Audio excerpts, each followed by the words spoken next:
Kia ora koutou and welcome to Markets, Mystics and Mayhem, a weekly podcast with Kiwibank's economics team alongside the occasional special guest. We'll delve into the data, decipher policy decisions, monitor the markets and analyse the issues impacting the Kiwi economy. Let's get into it. Okay, welcome back to Markets, Mystics and Mayhem. This week, we're really talking about mayhem because, well, we're talking about markets too, and the mayhem in the markets. Because it's been we've said it at the beginning of last week, I think, that it's been quite a wild start to the year with all the news, geopolitics, and the tensions that are flaring up really around the world, and how markets have not really reacted. Now there's new news around Fed chair coming in and they're reacting again. So there's quite a lot to go through in terms of financial markets. So we'll go through all of that, I guess, today. But can I just clarify something that I said last week? Go for it. Do you remember when I said last week that being that you in were this leaving? job? Yeah, that one's still true. Are you wanting to say that you're not leaving? No, that one's still true. Yeah. But I did say how being in this job, it's like all those economic textbooks that you had learned, you just kind of threw it out the window.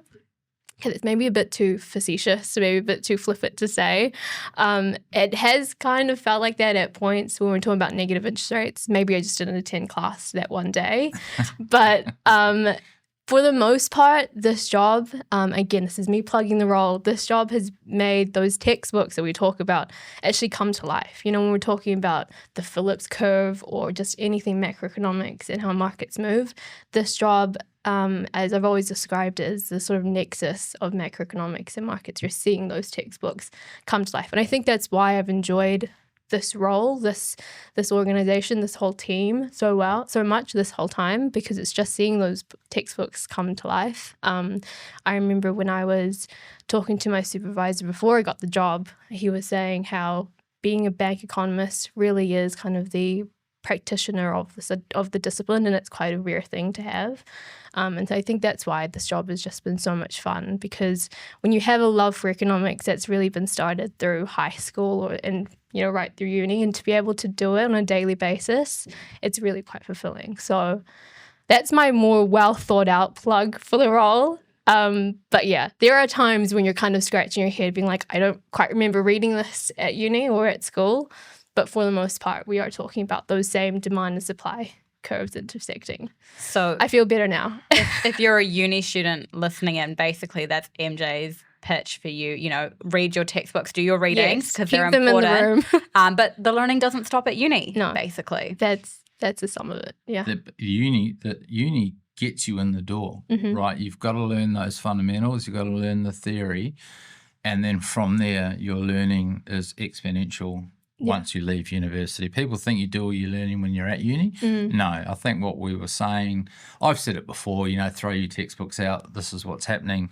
It is a bit of a flippant thing to say, but there are periods like the global financial crisis where we literally thought we were throwing the textbooks out. Yeah. There was, quantitative easing, there was thoughts of negative interest rates, which that's not in any textbook at the time. Yeah. There is a lot of things that go on, but then at the end of the day, you do also step back and think, well, what does this mean for the Phillips curve? Yeah. Why is the Phillips curve flattening? Yeah. Why is it inverted? Yeah. Right? Exactly. The textbook told me it's supposed to look like that. It looks like this, as it did for 10 years. So now it's come back. Yeah. I think you can say threw them out the window, but then you went, Only oh to bring them shit, back I need in. to go and pick them up. Yeah. I mean, do you remember when we were talking about helicopter money at one point during that's COVID? right. That's a very old, concept. Yeah, just spray money around. Yeah. We were talking about that during COVID. So we had to bring that one back inside. Yeah. Good old Ben Bernanke. Yeah. Exactly. So those theories hold. Yeah. But now I feel better. I can't talk bad about the discipline that I love so much. So MJ was appealing to the 5 academics who are listening to this podcast. I hope we've clarified that. Now for the others, we're going to talk about financial markets. Yeah. Yep. You probably wouldn't be feeling that good if you were holding on to some gold or silver over the past week, right? Well, you had a wild ride. Yeah. Wow, that was cool. Yeah. You saw gold obviously break record and burst through $5,000 an ounce. Like that that's just crazy. Like that's an amazing run, only to fall back 10% just in the last few days, and then you've had silver make even more of a run in the last little while, up. I think it was 400% on the year. It's some crazy number, and it's fallen 30% in the last couple of days. So, what happened there? Well, I mean, there's this anti-Trump trade that comes and goes. And when it comes, people think, well, anti-Trump trade, you're dumping your US dollars, you're going somewhere else, you're looking for safety elsewhere. So we've seen money come out of the US and go into Europe, into euro. So if you think of global trade financing, 60% is done in dollars, 20% is done in euros. So you can put some money into euros. We saw that.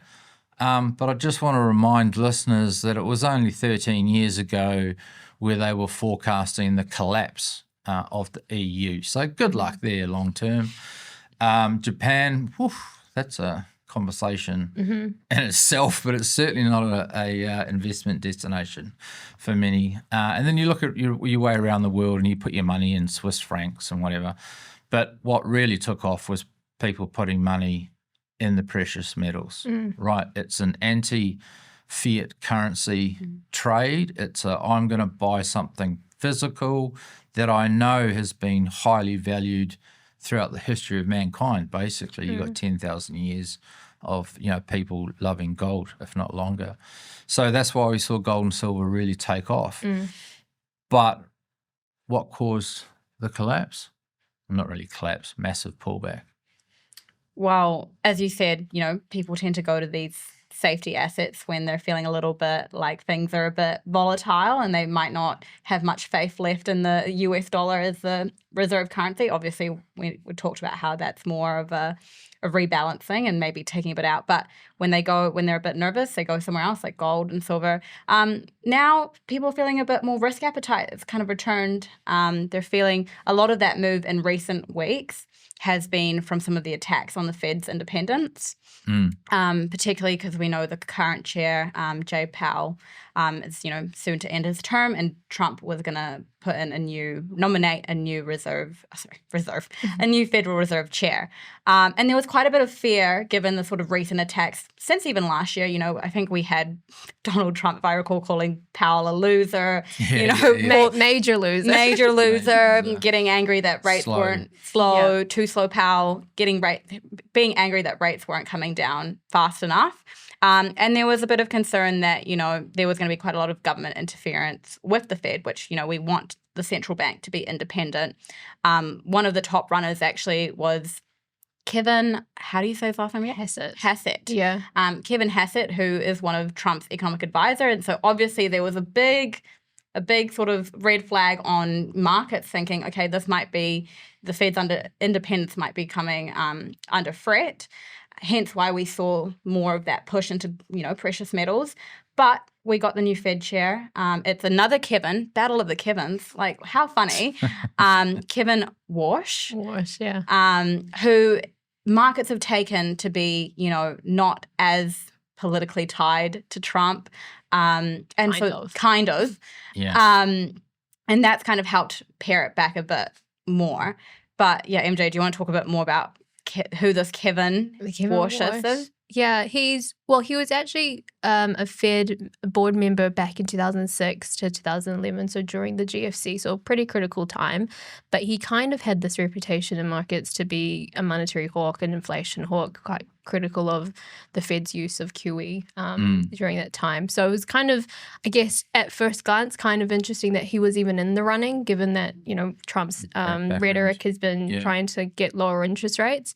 But he did this kind of interesting switch in November 2024 saying, oh, actually, lower rates would be a good thing right about now, just at the same time that Trump had been elected. So he has been advocating for lower interest rates, but we do know his stance around the Fed's balance sheet. So he is having to reconcile, two different things that have different results. Jarrod, I know you're a rate strategist, so you'd understand the whole QT is kind of at odds with lower interest rates, right?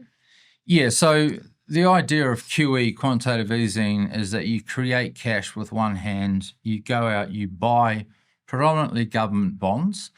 You can buy anything really. Some central banks have bought equities. They've bought a lot of different things. But the first idea, the first objective is really to get interest rates lower. So you create cash, you buy the government bond, that puts the price of the government bond up. And when prices go up on bonds, yields go down. So you go out, you buy a whole lot of your government's bonds and push their interest rates lower. Now that impacts all interest rates in your economy. So that's QE. QT is the reverse. Quantitative tightening. You can let these bonds that you've bought mature and they just evaporate off the balance sheet. Or if you actually want to do quantitative tightening, you can sell the bonds that you've bought back into the market. Now, the scary thing there is that if you're in a world where people are dumping dollars, they are selling treasuries. And the cornerstone investor of the last 10 years has been the Fed. And if the Fed goes from being a buyer to a seller, that's quite a different shift. So if he comes in and says, I want to get the balance sheet from here to here and I want to do it in 6 months, the market's going to flip out and say, no, you can't do that. So there's going to be some toing and froing with the market as to exactly how much he can sell. But that does put upward pressure on the US curve, having fewer marginal buyers and more more sellers. So that's kind of at odds with the lower interest rate thing. But of course they control the Fed funds rate, which is the very short term. They can lower that and allow the curve to steepen a bit at the same time. So there'd be a bit of a twist in the curve. But it is doable. Like you can come out and say, I want to sell more quantitative tightening. I want to do more of that, but I also want to lower rates. You can kind of do it. Yeah, but then you're telling me even further out the curve, that 30-year yield might just start flapping in the wind. Yeah, really high, very steep curves. And for anyone who's listening and involved in financial markets, you know that the first number that you look at when you wake up in the morning is the 10-year US Treasury yield. Has that gone up, down overnight? It gives you a pretty good idea as to what's happened. At 420-ish at the moment, that's bang on where theory suggests it should be. Because I think you need to factor in some sort of reasonable growth in the US, 2%. Some sort of stable pricing in the US, 2%, you're at 4%, and something called term premium, which we haven't had in the United States for a while, and you're at 420 quite comfortably. So that yield to me, there's no worry in that. There has been no dumping of dollars. If you get the Fed selling, if you then get financial markets participants selling, that 425 becomes 550 very quickly, and that's when people start going, oh, that's a change. Yeah, which you're not there yet, right? No, but that's what we will be watching for. What we're looking out for. Yeah. I guess what's interesting as well is that maybe we haven't seen quite a reaction in rates markets yet because the pricing for the Fed hasn't quite changed as well, despite the new chair. I mean, he still has to be confirmed. It's just a nomination, but him potentially coming in hasn't quite shifted rate expectations, despite even that his background is a little bit more on the hawkish side. So I think markets haven't quite reacted on that front. It's more the US dollar and the commodities that seem to have reacted first. Yeah, I think markets still have it as 2 25 basis point cuts this year. More towards the middle of the year. But it hasn't changed yet. And I think it's because markets are kind of, while they're accepting that he might want lower near-term interest rates, they're still probably picking him as maybe reverting back to his more hawkish roots, whether this shift to being more of a dove is actually permanent. It's yet to be seen. Still trying to figure him out, right? Probably he needs to come out with something to say. And we haven't really had fully clear messaging either from him in terms of what he wanted to do with the QE. And well, we'll get that in time. And we'll get more clarity there, but I think the markets will kind of dictate what happens as well. You know, if something's happening that doesn't agree with traders, they'll punish whatever instruments, you know, whether it's selling your treasuries or whatever, they'll punish that. And then the government and the central bank will have to sit back and go, okay, what do we do to calm this down? Because you just cannot have the world's most liquid, largest, you know, most respected bond market going into upheaval, because it would just have ripple effects throughout the world.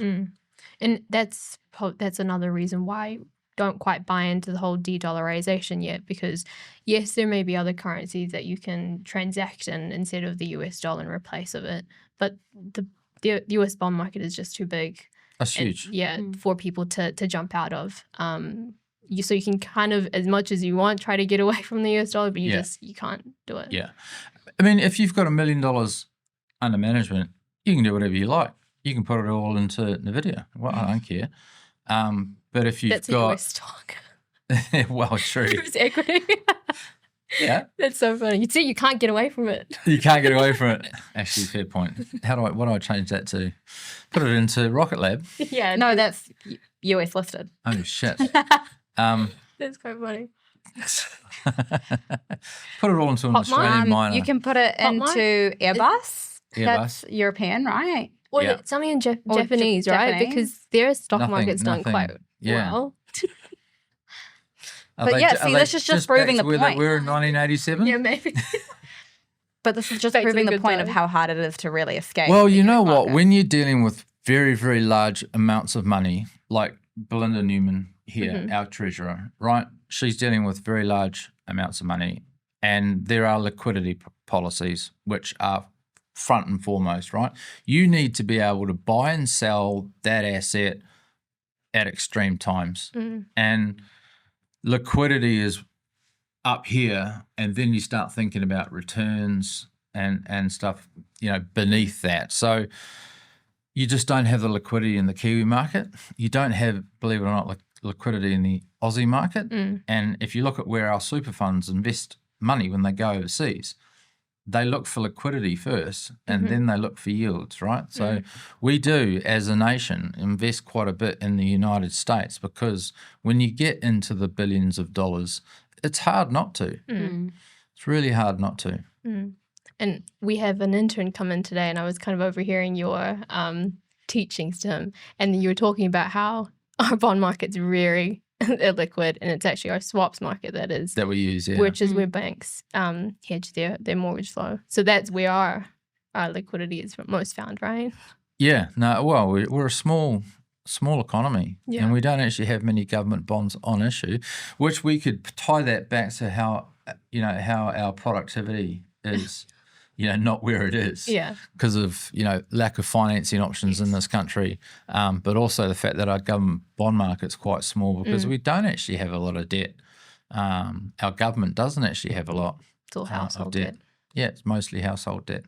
So big fallback in the precious metals, and some returning strength to the US dollar. Yeah, and then, because of that, seeing the Kiwi, head back down towards 60 cents. I mean, we're still pretty good, but we had reached a, 7-month high? Since July. Yeah. It's been a big move. Yeah, big move. But I'd say, we were talking about it this morning as well, and the currency is actually pretty well placed. Exporters aren't crying and having a fit, but importers will enjoy not being at 55 cents. So I think it's a pretty sweet spot to actually be in right now. We enjoyed that period of the low currency last year for the exporters. That kind of helped drive some growth. Yeah.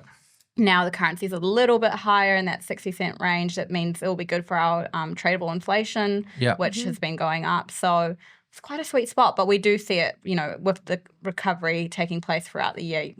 We're pretty on track to get 63 cents, maybe ahead of the end of the year, which is when our forecasts. Yeah. So, I mean, we put out our forecasts and the currency was at what, 57? Yeah, around there. So we were saying it's going to go up to 60 probably by the middle of this year, and we got there in 5 minutes. And then, potentially 63 by the end of the year. So, we could be there much sooner. And the reason we're calling for a stronger Kiwi is because we actually believe in the rebound. Yeah. We believe in the Kiwi recovery, which should lead to our currency strengthening, all else equal, and that should help the tradables bit. Yeah, I agree. And the parts of the economy that have done really well, exporters, having the currency move against them, at a time when they're receiving quite high commodity prices is just something they're going to have to deal with. And I know your Fonterras of this world hedge their currency quite religiously and quite well. So, yeah. And they've still got a lot of our exports still have pretty strong demand out there, particularly your meat, just because of supply demand factors. The supply issues overseas. Yeah, so they're pretty well placed. I think it's, like I said, it's really that sweet spot right now, and then maybe even more relief for the importers to come. Yeah. Yeah. And it kind of reminds me of this pet foods conference that I do, and people are like, what are you doing? It's like, actually, it's a lot of fun.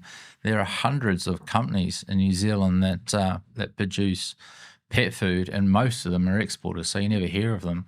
Right. And their profits, like over the last 10 years, is pretty much like a 45-degree line. Like they're doing really well.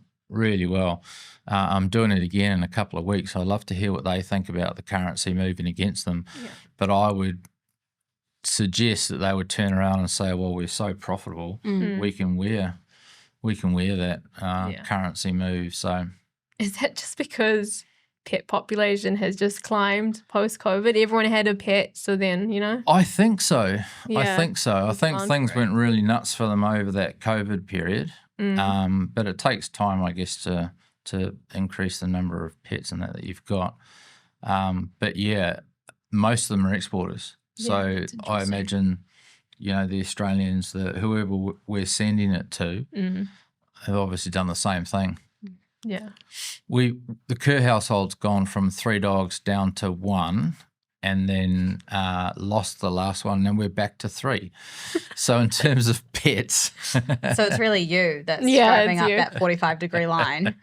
Yeah, we spend a fortune on pet food every week. Actually, I have a question. Yeah. So you know how we've seen precious metals, gold and silver, take their hit. Now that the US dollar has come back into some safety. What do you see as the outlook going forward? Because for me, it's like we're living in such a volatile world that it wouldn't surprise me if, like, next week you just see another big spike up on the next news, Yeah.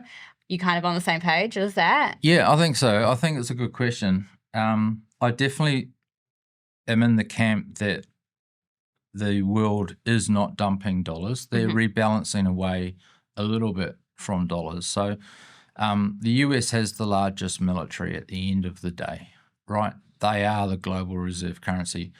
Trump wants the currency lower.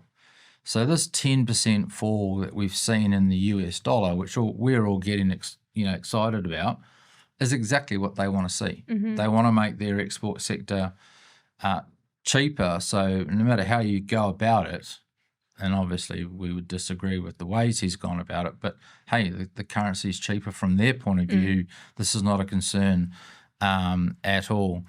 So what are we likely to live through? I think we are likely to live through a world where the US dollar is not quite as dominant as it was, but it's still probably the first thing you go to. Maybe it goes from being 60% of global trade down to 50, 40%. Euro goes up. A whole lot of other currencies go up with it, but the US is still number 1. And what does that do to precious metals? Well, the short answer is I don't know, but we're mystics, so we have to make it up. And I'd say crystal ball. Yeah, we didn't bring it in today. But I'd say we're in a higher trading pattern for both, because I think that rebalancing out of US dollars involves more money going into silver and gold and staying there. Some of the first buyers that really kicked this off were central banks, and they're not the sort of buyers that come and go quickly. They sort of hold these assets. So, we might have gone from, 2,000 to 5,000 in what seems like a heartbeat. Maybe we drop back down to 3, 4 and bounce around. But I definitely think it remains, part of most people's portfolios, and it should be part of most people's portfolios, hence the diversification of it. But when gold's doing well, historically, other things aren't doing so well. So you're holding gold through fear of something else really bad happening. And then I think we will eventually just get back into, our equities and our bonds, and we'll trade in slightly different ranges. But, I don't think the world's collapsing this year. Knock on wood. On cue. All right. Well, I think that wraps us up. Are you outroing? That's what I was doing right now. All right. Take 2. I think that wraps us up. Do you want to do the outro? Stop baiting me. See, we have a lot of fun here at Kiwi Economics. Just a reminder that we are hiring if you want to get in on the laugh, because we do have a lot of madness. Fun. Yeah, into the madness. It was a really good chat. Very interesting for me. I always love hearing it from you with just like all your experience and watching markets over like, how many years have you been watching markets? Okay, we won't say. But it's like, I feel like sometimes I'm watching markets and it's like, I can see the historical stuff, but I'm only living it for the first time, really. Yeah. So it's really cool to always like get your knowledge on it. I'm sure there'll definitely be more really in-depth market chats as the year goes on. Yeah, we're going to get some traders in. For sure, definitely. Got to refresh our currency forecast potentially, see if we get to 63 faster than originally thought. Yeah.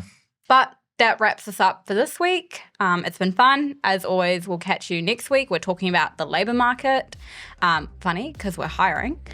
Maybe that's an indication. Exactly. But yeah, we'll catch you next week. As always, be sure to like, follow, and subscribe. You've been tuned into This is Kiwi Economics, Markets, Mystics, and Mayhem. We'll be back next week for more analysis and insights. Any views or information shared in this podcast, while given in good faith, aren't necessarily the views of Kiwibank.